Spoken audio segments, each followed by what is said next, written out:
Hemos dicho que ese hombre escribió muchos libros. Sí, sí. Ándense ustedes con libros. Los libros no sirven para nada en tanto que no se puedan pronunciar discursos. El hombre de la estatua y que no haya sido orador. ¿Se concibe acaso un hombre que tenga estatua y que no haya sido orador? ¿Cómo un hombre que no haya sido orador puede tener estatua? Horror nos causa el pensarlo. Un hombre que no es capaz de hablar en público una hora seguida, ¿qué derecho puede tener a que se le inmortalice en una efigie de bronce? Con esta frase de Azorín, saludo cordialmente a cada uno de ustedes, distinguida concurrencia. A continuación, daré a conocer algunas técnicas elementales, fundamentales, que debemos practicar para dominar el nerviosismo y el miedo a hablar en público. Técnica número 1. Todas las mañanas, al iniciar un nuevo día, debemos empezar mandando mensajes positivos a nuestro subconsciente, diciéndonos, por ejemplo, yo nací para triunfar, yo nací para tener éxito, yo nací para saborear las victorias y brindar por ellas. Soy el milagro más grande de la naturaleza. Decirlo esto en voz alta durante al menos 10 minutos. Repetirlo constantemente una y otra vez hasta que quede grabado en nuestro subconsciente. Decirlo en voz alta, aunque la gente que nos escuche piensen que estamos locos.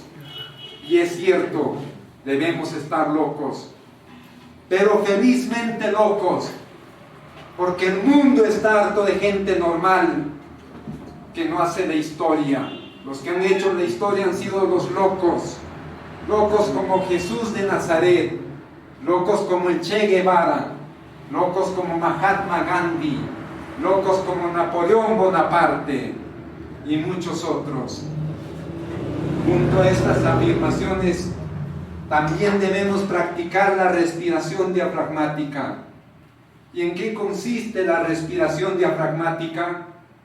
La respiración diafragmática consiste en tomar aire por nuestras fosas nasales, enviarla a la boca del estómago y expulsar ese aire por cualquier lado de la boca.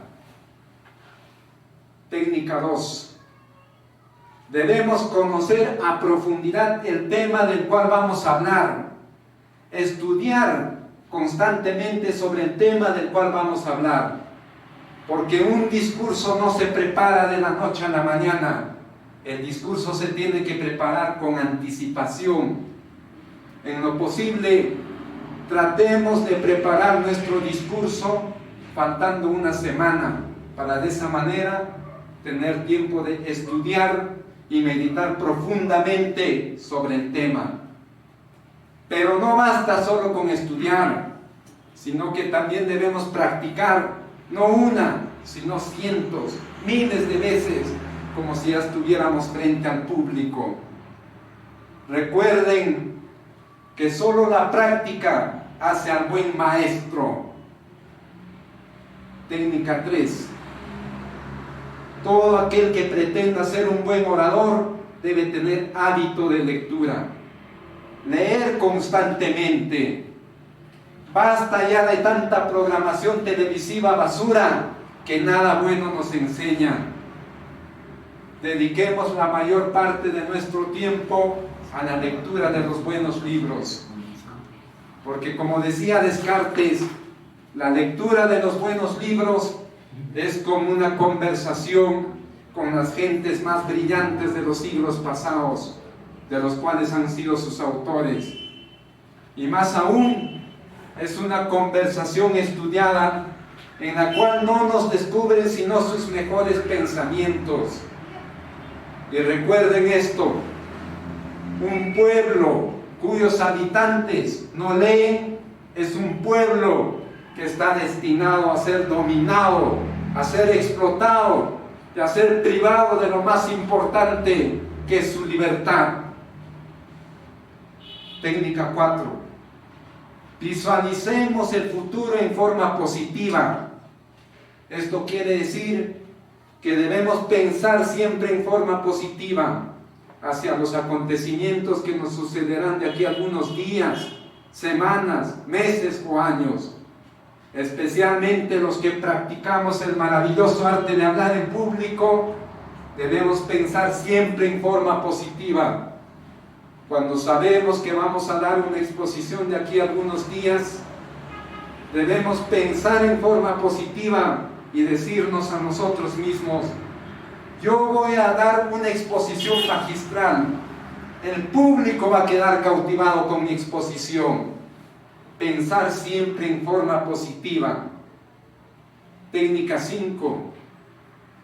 Nunca debemos cometer el error de comer demasiado horas antes de nuestra conferencia, porque te imaginas que te puede dar una revolución estomacal justo cuando estás en lo mejor de tu conferencia y te tendrías que decir al público: permiso, que tengo que ir al baño, lo cual sería un completo desastre para el orador.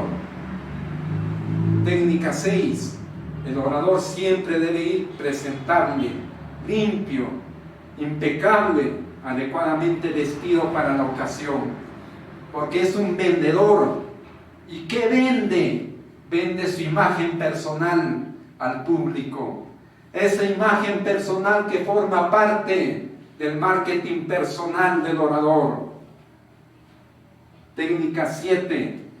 En lo posible, tratemos de llegar temprano al auditorio donde vamos a pronunciar nuestro discurso. Esto se hace para conocer el tipo de auditorio en el cual vamos a trabajar.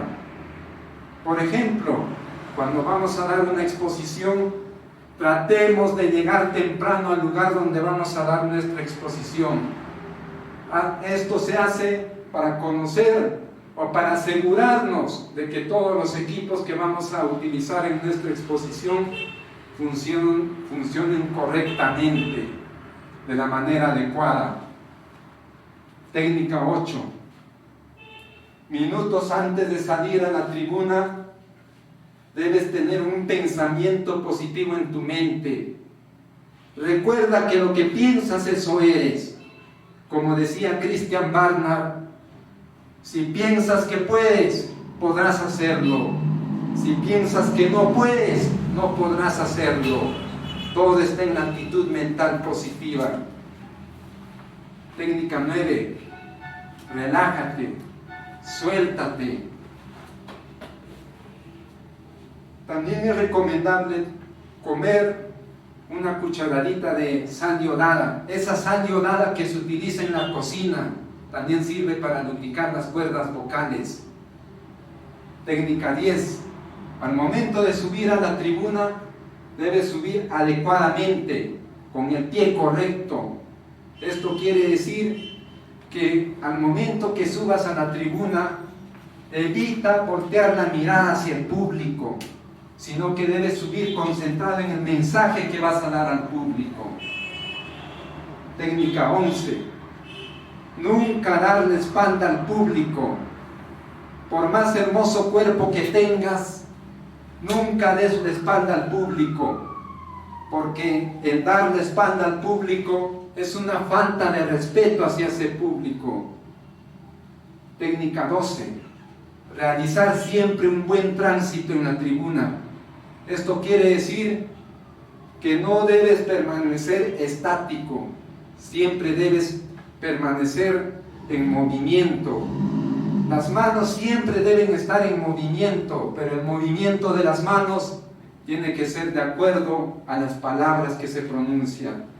Las manos nunca deben ir por debajo de la cintura, porque se ve feo, se ve antiestético, se ve como si el orador no tuviera energías. Técnica 13. Mirada al frente. Esto quiere decir que en todo momento siempre debes mirar hacia el público, porque solo con la mirada hacia el público podrás ver cuál es la reacción del público hacia tu discurso. Técnica 14, ubicarse en el centro mismo del escenario. Generalmente los auditorios son de tipo frontal, directo. Esto quiere decir que el público está ubicado al frente de la tribuna. En este tipo de circunstancias, el orador debe ubicarse en el centro mismo de la tribuna. Técnica 15, la psicología del silencio. ¿Qué es la psicología del silencio? ¿En qué consiste la psicología del silencio? La psicología del silencio consiste en hacer el saludo corporal hacia el público. Y ese saludo corporal se realiza con una venia. Y la venia consiste en inclinar ligeramente la cabeza hacia abajo, con los ojos cerrados, pero siempre al momento de hacer la venia tienes que tener un pensamiento positivo en tu mente. Técnica 16. Después de haber hecho la venia, levanta lente y naturalmente la cabeza. Técnica 17. Mirada semifija. Esto quiere decir que debemos mirar hacia los ojos de cada uno de los oyentes o algún lugar cercano de los ojos de cada uno de los oyentes. Esto se hace para tener un contacto visual y de esa manera puedas percibir el estado de ánimo del público. Pero al mismo tiempo tienes que esbozar una sonrisa, porque la sonrisa te da seguridad, porque eso le gusta ver al público, un orador seguro de sí mismo. Y técnica 18, debes iniciar tu discurso impactando. ¿Y cuál es la mejor manera de impactar al público? La mejor manera de impactar al público es con una introducción motivación. Hay diversas maneras de realizar una introducción motivación. Puede ser con canciones, con un poema, con una anécdota, con un chiste. En fin, hay diversas maneras de hacer la introducción motivación. Pero solamente debemos utilizar una de ellas. Y esa introducción motivación tiene que estar relacionado con el tema central del discurso. En resumen, distinguida concurrencia, debemos poner en práctica cada uno de estos consejos ya mencionados, porque solo mediante la práctica llegaremos a ser grandes oradores, grandes líderes, y el nerviosismo y el miedo a hablar en público serán tan solo un recuerdo del ayer. Además, recuerden que tarea es la voz positiva. La voz positiva es tarea. Gracias.